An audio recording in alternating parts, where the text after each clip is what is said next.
Sit still. Okay, we're gonna get right into this. This is the Dog Walk Chronicles. It's February 1st.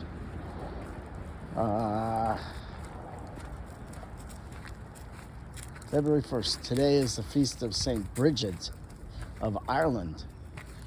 Her father was a pagan king. Her mother was a Christian slave. So she wasn't the daughter of a queen. Let's see. Her mother got sold to a druid, and this was all in like the 500s. And to put it in perspective, she heard some preaching by St. Patrick, and she was totally moved by it, and she never forgot it. So her mom gets sold to a druid landowner. She stays with her mom until at some point she's old enough. She goes back to live with her father as a slave. She's constantly giving stuff of her father's away because she's I guess devout and also very charitable. She can't stand to see people hungry or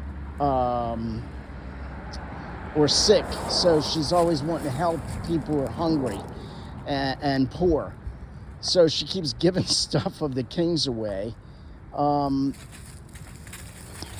was a whole lot of stuff going on with her. So she keeps giving stuff of the king away. And then he gets mad and he's trying to marry her off to another king? I'm getting this mixed up. Anyway, there's two kings of Leinster. One is pagan and one is just called the King of Leinster. And her father's name is Drabot or something, Drabot. And so she gives away his sword, his favorite sword, her father's favorite sword. Is that right? Her father's favorite sword, to a leper, who she said she gave it to him as Christ, to give him something, everyone, we're supposed to see everyone as Christ and treat everybody as if it was Jesus Christ himself, right? So the father he's mad. He's trying to marry her off to another king of Leinster. If I got this right, he's gonna hit her. And the king says not to do it, that she's more holy and devout to God than either of them are. So later she moves. Her mother is still working in a dairy as a slave for her father, running the dairy. She goes over, helps her mother run the dairy. She's continuing to give produce away from the dairy to the poor. She gets the dairy running even better, and as a reward, I suppose, the landowner, slave owner of her mother, agrees to free her. Meanwhile, her father was, I think her father freed her. No, wanted to marry her off. I'm getting these all the time sequence off. Anyway, he wanted to marry her off. At one point, she went to the bishop and she prayed that she would be made ugly so that she wouldn't have to be married off to a bard, which I looked that up. A bard is like court jester, or someone who talks about your great exploits around the town and tells how great you are and tells, I guess, jokes and other stuff and entertains you. So anyway, she was going to be married to him. She was made ugly through some form of miracle, and she didn't have to get married. She goes to the convent. She makes her final vows, and her beauty is immediately brought back. That happened. So that happened. Her mother got freed. She didn't have to marry. What else?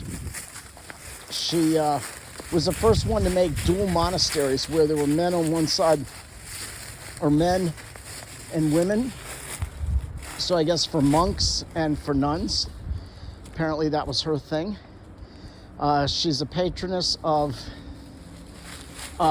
dairies and I think milk, because of that, what happened with her with the because of the dairy farm incident. She is also, they made a big bell where, wow, I'm doing this badly. So she starts these monasteries, and at some point there was a bell was made for the thing in the year, wait, no, that can't be right. I was gonna say in the year 1000.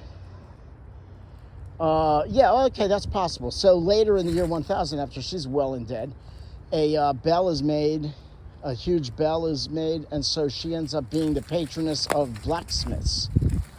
So people who work with iron, I guess, to make the bell. So yeah, that could certainly happen. It could happen after her time of living on the earth happened. Sure, she could be a patroness. So let's ask Saint Bridget to pray for us. Remember, the prayers of a righteous man or woman would be worth much, and Saint Bridget was and continues to be alive in heaven, a righteous woman. So let's ask her to pray for us. Let's ask Saint Bridget to pray for all women, again, in regards to their voting for abortion, that they would see that that is a bad idea and vote against abortion, because there's a preponderance of women who are pushing the vote that goes to making abortion legal. And I mean, it seems obvious why they would be more, why women would be more, why this is a issue for women more than it might be for men, because they literally bear the bulk of the whole pregnancy and then having children. But let's ask all the lady saints, because they know better. The lady saints would never be pro-abortion. Let's face that. If you're attuned to God, you will be able to recognize that is wrong. And that could be part of the reason why the U.S., women in the U.S., along with the men, are leaving the church and losing their faith and not believing in God. So that could be the reason why abortion is being able to be pushed in at least half of the country.